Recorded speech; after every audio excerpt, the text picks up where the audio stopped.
Hello, I am Anushri, and today I'm going to be reading A Valediction, Forbidding Mourning by John Donne. As virtuous men pass mildly away, and whisper to their souls to go, while some of their sad friends do say, the breath goes now, and some say, no. So let us melt and make no noise, no tear floods nor sigh tempests move. 'Twere profanation of our joys to tell the lady our love. Moving of the earth brings harms and fears. Men reckon what it did and meant, but trepidation of the spheres, though greater far, is innocent. Dull sublunary lovers love, whose soul is sense cannot admit absence, because it doth remove those things which elemented it.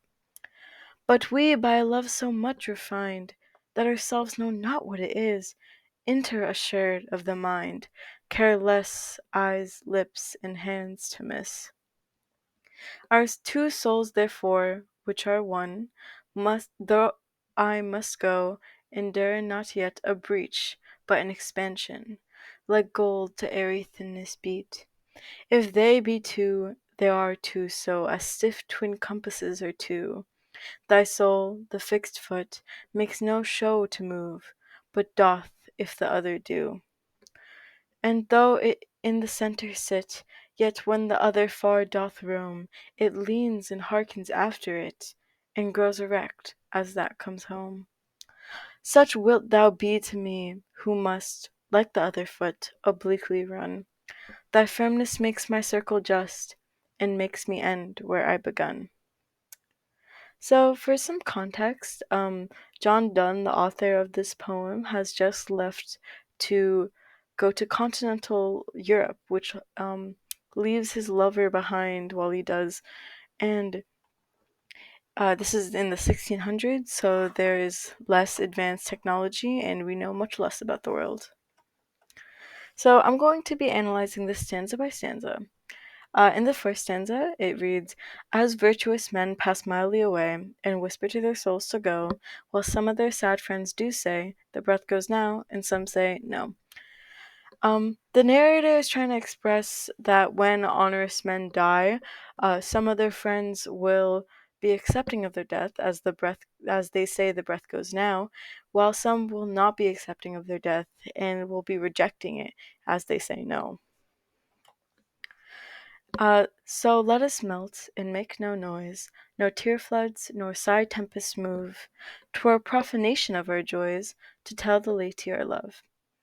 In this, the narrator is explaining that mourning someone's death is almost an insult to the life that they lived, as he asks the reader to let us melt and make no noise, to not cry and not make any mourning occur. And saying, 'twere profanation of our joys to tell the lady our love, to um, appreciate the life that we lived and tell the lady or lady that we loved them. Moving of the earth brings harms and fears. Men reckon what it did and meant, but trepidation of the spheres, though greater far, is innocent. Moving of the earth refers to earthquakes, and during the 1600s, they did not have the seismic technology that we do today to identify what they were and how they occurred.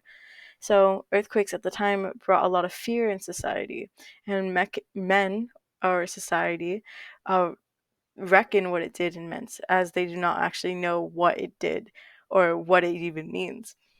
But trepidation of the spheres, though greater far, is innocent.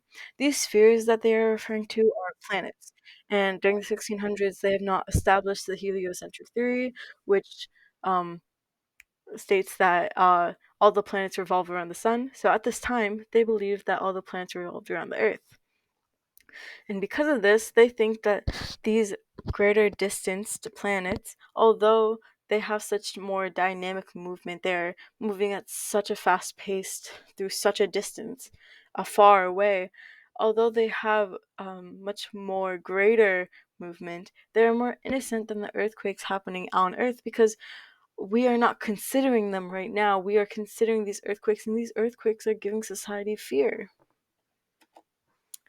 Dull sublunary lovers love, whose soulless sense cannot admit absence, because it doth remove those things which elemented it.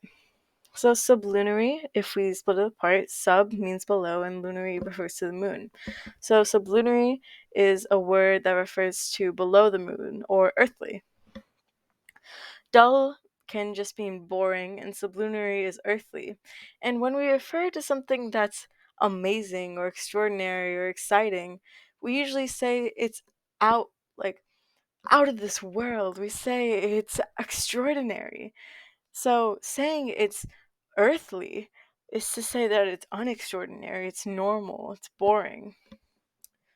So these boring lovers love, and these lovers' souls cannot admit or cannot allow absence or distance to come in between them because they think it'll remove the love that they have. They are insecure about their relationship, and they think that if they were to split apart and keep their relationship, they would leave the love behind with the distance. But we by love so much refined, that ourselves know not what it is, intereshared of the mind, care less eyes, lips, and hands to miss. The narrator is addressing his lover, saying, we have a love so much more refined and pure compared to these other boring lovers. And it's so pure and so refined that we ourselves do not know the depth of this love. And interassured is a word expressing to assure one another. So together we assure one another that we do not care for eyes, lips, and hands to miss. So they do not care for the physical aspects of their relationship, or they value the physical aspects of their relationship much less compared to the emotional aspects.